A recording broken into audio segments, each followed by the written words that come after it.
Hello বন্ধুরা, আজ আবার এসেছি একটা নতুন গল্প নিয়ে। আজকে আমার শরীরটা খুব একটা ভালো নেই, তবু তোমাদের একটা গল্প বলবো বলে এসেছি। তো আজকে একটা সোনার হারের গল্প বলবো, যে হারের ওপর নির্ভর করে একটা রাজপুত্রের মরা বাঁচা নির্ভর করে। খুব সুন্দর গল্পটা, তোমরা শুনো, তোমরা দেখো ভিডিওটা, ভালো লাগলে লাইক করো আর একটা কমেন্ট করো, নতুন দেখলে সাবস্ক্রাইব করো। তাহলে গল্পটা শুরু করি। এক দেশে এক ছিল রাজা, তার দুই রানী ছিল, দুয়োরানী সুয়োরানী। তো সুয়োরানীর একটু নরম, মমতাময়ী, একটু ঠান্ডা মাথার মেয়ে আর কি। আর দুয়োরানীটা ছিল একটু খিটখিটে, একটু বদমেজাজি, একটু হিংসুটে টাইপের রানী। তো সুয়োরানীকে সবাই ভালোবাসত। দুয়োরানীকেও যে ভালোবাসতো না না, সবাই মুখের সামনে বলতো দুয়োরানীকে ভালো, কিন্তু পিছনে দুয়োরানীর বদনাম করতো আর কি। রানীর মুখের ওপর তো বলা যাবে না কিছু। তো এখন হয়েছে কি, রাজার কোনো ছেলে পুলে নেই। তো রাজমহলে প্রজাদের মধ্যে খুব দুঃখ যে রাজা চলে গেলে তারপর আমাদের রাজ্য কে সামলাবে। তো এরম করে দিন কাটছিল। একদিন হঠাৎ একটা বিশাল বড় সন্ন্যাসী, বিশাল শরীর, বিশাল আকারের সন্ন্যাসী রাজপ্রাসাদে এলো। বললো, মা আমায় কিছু ভিক্ষা দাও। তখন সুয়োরানী তাড়াতাড়ি করে একটা সোনার থালায় করে ফল চাল মূল সব নিয়ে সন্ন্যাসীকে দিতে গেল। সন্ন্যাসী দেখে বলল, মা তোমার কি কোনো ছেলেপুলে নেই? তখন সুয়োরানী আর কিছু বলতে পারলো না, মুখটা নিচু করে একটু চোখের জল পড়ে গেল। তখন সন্ন্যাসী বুঝতে পারলো, বলল ঠিক আছে, বলে তার ঝুলি থেকে একটা পাতা বার করে দিল। বলে, এই পাতাটা ডালিম ফুলের সঙ্গে বেটে খেয়ে নিও, তাহলে তোমার একটা সুন্দর ছেলে হবে, আর তার নাম রেখো ডালিম কুমার। কিন্তু সাবধান, তার কিন্তু একটা শর্ত আছে।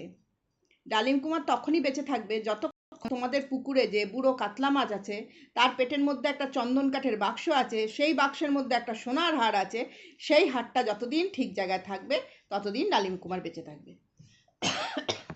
এইটুকুই বলল, আর কিছু বলল না। বলে সন্ন্যাসী চলে গেল। পরের দিন সুয়োরানী সেই পাতাটি ডালিম ফুলের সাথে বেটে খেয়ে নিল।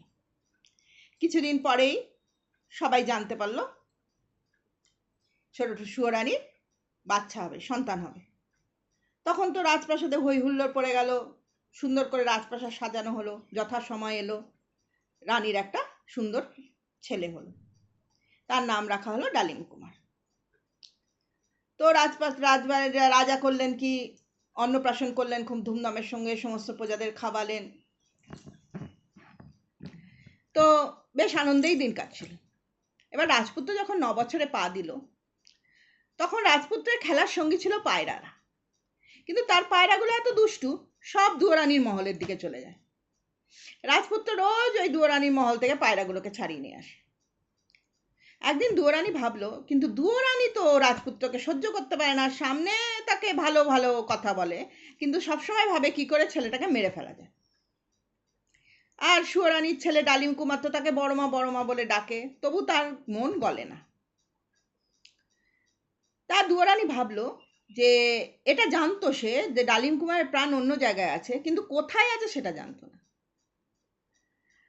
তো দুয়োরানী একদিন একটা মতলব আঁটলো, ভাবলো ডালিম কুমার এলে তাকে জিজ্ঞাসা করবে। আর একদিন ডালিম কুমারের পায়রা আবার দুয়োরানীর মহলে চলে গেল। ডালিম কুমার গেল, গিয়ে বলল, বড় মা আমার পায়রাগুলো দাও। তখন দুয়োরানী বলল, দেখো ডালিম কুমার, আমি তোমার পায়রা দেবো, কিন্তু তুমি আগে বলো তোমার প্রাণ কোথায় আছে। তখন ডালিম কুমার তো জানতো না, সে বললো, কেন, আমার প্রাণ তো আমার বুকেই আছে। তখন দুয়োরানী বলল, না না, তোমার প্রাণ নেই, তুমি তোমার মাকে জিজ্ঞাসা করো, করে এসে আমাকে বলো। তাহলে এই কথা কিন্তু তোমার মাকে বলো না যে আমি জানতে চেয়েছি, তাহলে কিন্তু কোনো ভালো হবে না, ঠিকঠাক হবে না। এটা এমনি আমি জানতে চাই, তুমি আমাকে বলো। তখন ডালিম কুমার বলল, ঠিক আছে, আমার পায়রাগুলো দিয়ে দাও, আমি জিজ্ঞাসা করে নেব। তো দুয়োরানী তাকে পায়রাগুলো দিয়ে দিল। কিন্তু ডালিম কুমার তো খেলতে খেলতে ভুলে গেল, অনেক দিন হয়ে গেল, মাকে আর জিজ্ঞাসা করে না। সে পায়রাগুলো নিয়ে খেলতে থাকে। আবার একদিন সেই পায়রা দুয়োরানির মহলে চলে এলো।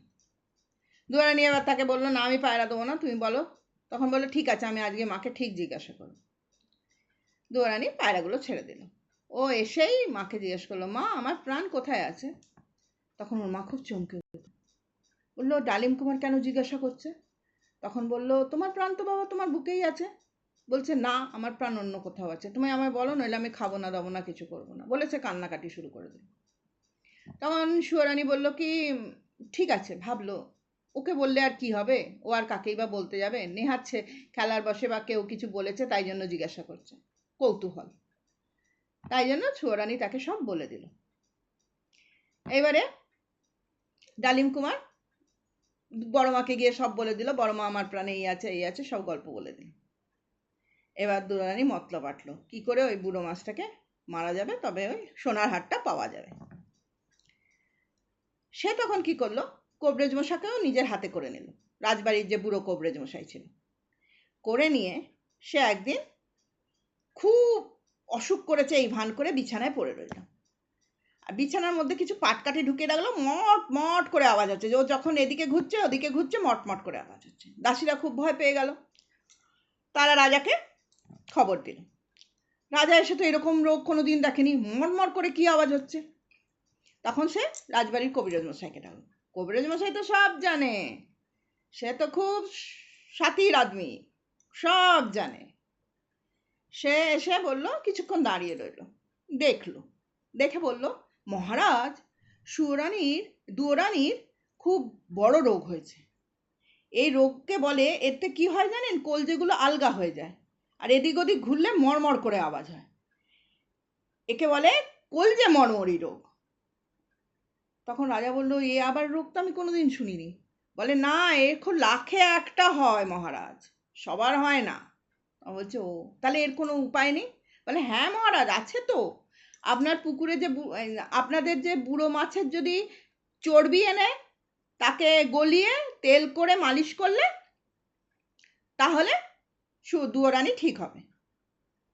তখন বলল, মহারাজ আপনার পুকুরেই তো আছে যে বুড়ো কাতলা মাছটা, অনেক দিনের পুরনো, সেটা ধরে এনে দুয়োরানির রান্নাঘরে দিয়ে দিন, আমি ওর থেকে চর্বি বার করে তেল তৈরি করে মালিশ করে দেবো। রাজা হুকুম দিলেন, যাও ওই বুড়ো মাছটাকে ধরে নিয়ে এসো। তখন জেলেরা গিয়ে বুড়ো মাছটাকে ধরে নিয়ে এলো, নিয়ে দুয়োরানির রান্নাঘরে দিয়ে দিল।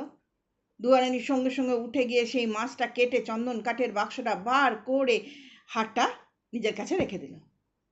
আর বুড়ো কবরেজ মশাই রাজাকে দেখানোর জন্য ওর থেকে তেল একটু বার করে, তেল তৈরি করে গরম করে সেটা দাসীকে দিল, যে একটু মালিশ করে দাও। দাসীও তখন মালিশ করে দিল। কিছুক্ষণ পরে দেখা গেল দুয়োরানি ঠিক হয়ে গেছে। তখন রাজা ভাবলেন, বাহ, আমাদের কবরেজ মশাই তো বেশ ভালো, চিকিৎসা করেন। খুব খুশি হলেন, চলে গেলেন রাজা। এদিকে দুয়োরানি তারপরের দিন সকালবেলা স্নান টান করে হাড়টা গলায়, যেই না হাড়টা দুয়োরানি গলায় পড়েছেন, অমনি ওই দিকে সুয়োরানির মহলে রাজপুত্র খেলছিল সুয়োরানির কোলে বসে, অমনি রাজপুত্র ঘুমে ঢলিয়ে পড়ল। তাকে ডেকে ডেকেও সাড়া পাওয়া গেল না। রাজাকে ডাকা হলো, কবরেজ মশাইকে ডাকা হলো, বললো ডালিম কুমার মারা গেছে। কিন্তু বিধাতা পুরুষ কি লিখেছিলেন ডালিম কুমারের কপালে, যেই হাড়টা কেউ পড়বে ডালিম কুমার মরে যাবে, যেই হাড়টা খুলে রাখা হবে ডালিম কুমার বেঁচে যাবে। কিন্তু এটা তো কেউ জানে না, সেই সন্ন্যাসীও বলে দেয়নি। তো ওরা সবাই ভেবেছে ডালিম কুমার মরে গেছে। কিন্তু রাজা একটা বুদ্ধি করলো, এত ছোট বয়সে রাজপুত্রকে তার বিশ্বাস হলো না, সে তাকে পোড়াতে পারলো না। সে করলো কি, রাজপ্রাসাদের বাইরে একটা রাজার বাগান ছিল, সেখানে বাগান বাড়ি ছিল, সেই বাগান বাড়িটাকে সুন্দর করে সাজিয়ে অনেক খাবার দাবার জল রেখে ডালিম কুমারকে ওখানে সোনার পালঙ্কে শুইয়ে রেখে দিল। আর সবাইকে বলে দিল, কেউ এখানে থাকবে না, সব দরজা জানলা সব যেন ভালো করে বন্ধ থাকে, শুধু মন্ত্রীপুত্র যাবে, কারণ মন্ত্রীপুত্র রাজপুত্রের বন্ধু, প্রতিদিন একবার করে দেখতে যাবে। মন্ত্রীপুত্র রাজার থেকে সেইটা আদায় করে নিয়েছিল কথা। তো বলে সবাই তাকে রেখে দিল। এদিকে সুয়োরানী তো কেঁদে কেঁদে অস্থির, কারোর সাথে কথা বলে না, খায় না, দায় না। রাজারা সুয়োরানীর মহলে যাওয়া হয় না, তাই দুয়োরানীর মহলে রাজা যান। রাজা যেই দুয়োরানির মহলে যান, তখন দুয়োরানি ভাবে যে এই হারটা যদি রাজা আসি আমি যদি গলায় পরি, তাহলে তো রাজা ভাববে আমি তো এই হার দিইনি, কোথা থেকে পেলো। তার চেয়ে রাজা যখন আসবে তখন হারটা সে গলা থেকে খুলে রাখতো রাত্রিবেলা, দিনের বেলা আবার হারটা পরে নিত। তো যেই রাত্রিবেলা হারটা খুলে রাখতো, ওদিকে ওই মহলে ডালিম কুমার বেঁচে উঠত। প্রথম দিন যখন ডালিম কুমার বাঁচলো, ঘুম থেকে উঠলো, মনে হলো ওর, দেখলো কেউ নেই, তার খুব মন খারাপ হয়ে গেল। সে তখন দেখলো ঘরে খাবার দাবার সব রয়েছে, সে খাওয়া দাওয়া করলো। আর যেই সকালবেলা হলো, আবার ডালিম কুমার মরে গেল, কারণ সকালবেলা দুয়োরানি হার পরে নিয়েছে। এরমই চলতো। মন্ত্রীপুত্র রোজ সকালবেলা আসতো, কিন্তু সে সকালবেলা এলে কি হবে, দেখতো ডালিম কুমার মরেই আছে, সে তো আর রাত্রিবেলা থাকতো না। এদিকে কি হয়েছে, সে দেখছে আচ্ছা আমি এই কদিন আসছি, কিন্তু ডালিম কুমারের তো শরীরের কোনো পরিবর্তন হয়নি, সে তো দিব্যি মোটাসোটা হয়ে যাচ্ছে, বেশ তো বেড়ে বেড়ে যাচ্ছে, খাবারও এদিকে কমে যাচ্ছে, কি ব্যাপার। তখন ভাবলো আজকে রাত্রিটা আমি ডালিম কুমারের রাজপ্রাসাদে কাটাবো বলে সে সেদিন সারাদিন দিনের বেলা রাজপ্রাসাদে লুকিয়ে রইল। রাত্রি হতে সে দেখলো ডালিম কুমারের ঘরে আলো জ্বললো, ডালিম কুমার উঠে ঘুরে বেড়াচ্ছে, ফলমূল খাচ্ছে, খাবার খাচ্ছে। তখনও প্রথমে ভয় পেয়ে গেল, তারপর সে ভাবলো কি করে হলো। সে তখন ডালিম কুমারকে ডাকলো। ডালিম কুমার তো মন্ত্রী পুত্রকে দেখে খুব খুশি, দুই বন্ধু মিলে সারা রাত ধরে গল্প করবে, গল্প করতে লাগলো। তখন কথায় কথায় মন্ত্রীপুত্র জানতে পারলো ডালিম কুমারের প্রাণ বুড়ো মাছের, কাতলা মাছের পেটে চন্দন কাঠের বাক্সে সোনার হারে আছে। সেই কথাটা সে শুধু দুয়োরানীকে বলেছে। তখন মন্ত্রীপুত্র ভাবলো ঠিক আছে রাজপুত্র, আমি এটা খবর নেব যে দুয়োরানী কি করছে। বলে পরদিন ভোর হতে না হতে আবার রাজপুত্র ঢলে পড়ল। তখন মন্ত্রীপুত্র চলে এলো। এবার সে দুয়োরানীর খোঁজ খবর নিতে শুরু করলো। দেখলো যে দুয়োরানীর গলায় একটা হার, সোনার হার, সুন্দর অন্য রকমের হার। তখন সে সব বুঝতে পারলো, কিন্তু কি করে দুয়োরানীর কাছ থেকে সেই হারটা আদায় করা যায় সেটা তার মাথায় কিছুতেই আসলো না। সে যাগ্গে প্রতিদিন রাত্রিবেলা যায়, রাজকুমারের সঙ্গে রাত কাটিয়ে দিনের বেলা চলে আসে। এদিকে বহুদিন কিছুদিন আগে, 6-7 বছর আগে, বিধাতা পুরুষের বোনেরও একটা মেয়ে হয়েছিল। সেই বোনের কপাল লিখে বিধাতা পুরুষ যখন বেরিয়ে যাচ্ছে, তার বোন তখন তাকে ধরে ফেললো। বলো দাদা কি আমার মেয়ের কপালে লিখলে? তো বিধাতা পুরুষ তো কিছুতেই বলতে চান না, বলে তবুও বলো কি লিখেছো। তখন বিধাতা পুরুষ বললেন, ঘর ছাড়া মরা বর জুটবে তোর মেয়ের। তখন বিধাতা পুরুষের বোন খুব কান্নাকাটি করলো। তারপর সেই মেয়েকে একটু বড় হতে, 6-7 বছরের হতে, তাকে নিয়ে সে দেশ দেশান্তরে ঘুরতে বেরোলো, যদি এর কিছু উপায় বার করা যায়। এই সময় যখন রাজকুমারের প্রায় 10 বছর বয়স, সেই সময় বিধাতা পুরুষের বোন তার মেয়েকে নিয়ে ওই রাজপ্রাসাদেরই কাছের একটা বাগানে এসে এলো, অনেক দেশ দেশান্তর ঘুরে। তখন মেয়েটি বলল, মা আমার খুব জল তেষ্টা পেয়েছে। তখন মা কি করলো, চারিদিকে জল খুঁজতে গেল, কোথায় জল পাওয়া যায় নিয়ে আসবে মেয়ের জন্য।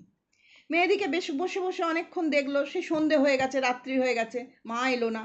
দেখলো একটা রাজপ্রাসাদের ঘরে আলো জ্বলছে, সে তখন চলে গেল সেই বাগান বাড়ির পাশের ওই ডালিম কুমারের রাজপ্রাসাদে। গিয়ে দেখলো সেখানে একজন ঘুরে বেড়াচ্ছে। তখন সে তাকে ডাকলো। সেই পরমা সুন্দরী কন্যা দেখে রাজপুত্র তো অবাক হয়ে গেল, বলল তুমি এখানে কি করছো? তখন সে সব বলল, সব গল্প বলল, বিধাতা পুরুষের লেখা, তার মা নিয়ে ঘুরে বেড়ানো সব বলল। তখন ডালিম কুমার বলল, আচ্ছা বিধাতা পুরুষ তাহলে আমার কথাই বলেছে, আমিও তো ঘর ছাড়া মরা বর, দিনের বেলা মরে থাকি, রাতের বেলা জেগে উঠি। তখন সেই বিধাতা পুরুষের বোনের মেয়ে বলল, এ কেমন করে হয়? তখন মন্ত্রীপুত্র এসে হাজির হলো, সব কথা শুনে বলল, হ্যাঁ ডালিম কুমার ঠিকই বলেছে, তুমিই হচ্ছে, এই রাজপুত্রই হলো তোমার বর, ঘরে থাকে না, আর দিনের বেলা মরে যায়, রাতের বেলা জেগে ওঠে। তখন যাই হোক, মন্ত্রীপুত্রর সামনে গান্ধর্ব মতে রাজপুত্রের সাথে বিধাতা পুরুষের ভাগ্নির বিয়ে হয়ে গেল, ধর্মকে আর ভগবানকে সাক্ষী রেখে। এবার রাত্রিবেলা জাগে রাজপুত্র, আর দিনের বেলা ঘুমিয়ে যায়। এরম করে প্রায় 2 বছর কেটে গেল। রাজপুত্রের 2টো সন্তান হলো, 2টো পুত্র, রাজপুত্রের মতোই দেখতে। এরম করে ছেলেদের একটা 2 বছর বয়স, একটা 1 বছর বয়সের ছেলে নিয়ে বিধাতা পুরুষের ভাগ্নি দিন কাটায় রাজপুত্রকে নিয়ে। দিনের বেলা মরা বর, রাতের বেলা জীবন পাওয়া বর। এইবার মন্ত্রীপুত্রকে একদিন রাজপুত্রের বউ বলল, দেখো আমি আর এরম ভাবে জীবন কাটাতে পারছি না, আমি একটা উপায় বার করেছি, তুমি আমাকে সেই জিনিসগুলো এনে দাও, আমি দুয়োরানির গলা থেকে হার খুলে নিয়ে আসবো। বললো ঠিক আছে, কি এনে দিতে হবে? বলছে এক নাপিতানির যেমন পোশাক, সেই পোশাক, একটা আলতা, সিঁদুর, নখ কাটার সরঞ্জাম, তারপর আয়না, এগুলো এনে দাও, আমি এগুলো নিয়ে যাব। তো মন্ত্রীপুত্র পরের দিন সব জোগাড় করে এনে দিল।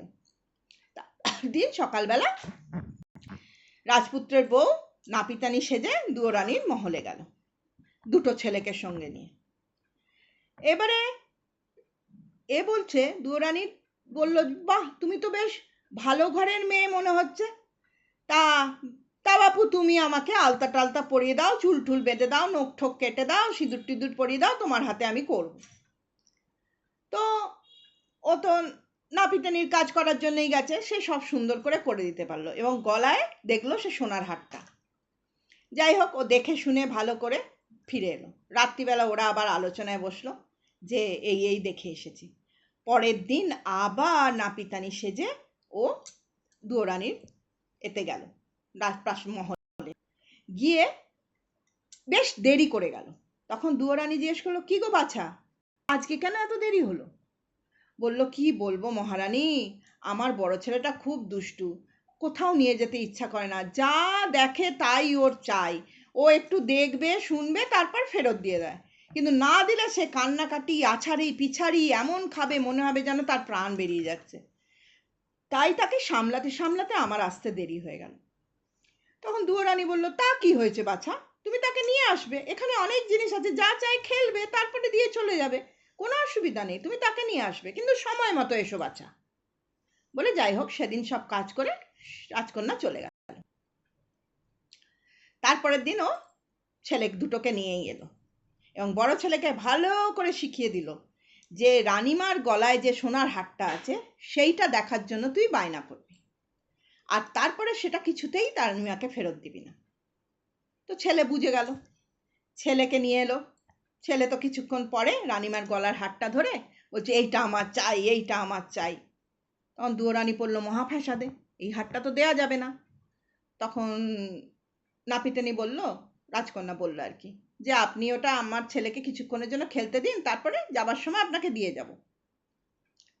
তখন দুয়োরানি ভাবলো, ডালিম কুমার তো মরেই গেছে, এই হারের আর কি আর এ ব্যাপার আছে, ঠিক আছে একটু খেলবে, দিয়ে দিই। বলে দুয়োরানি গলা থেকে হারটা খুলে বাচ্চাটার হাতে দিয়ে দিল।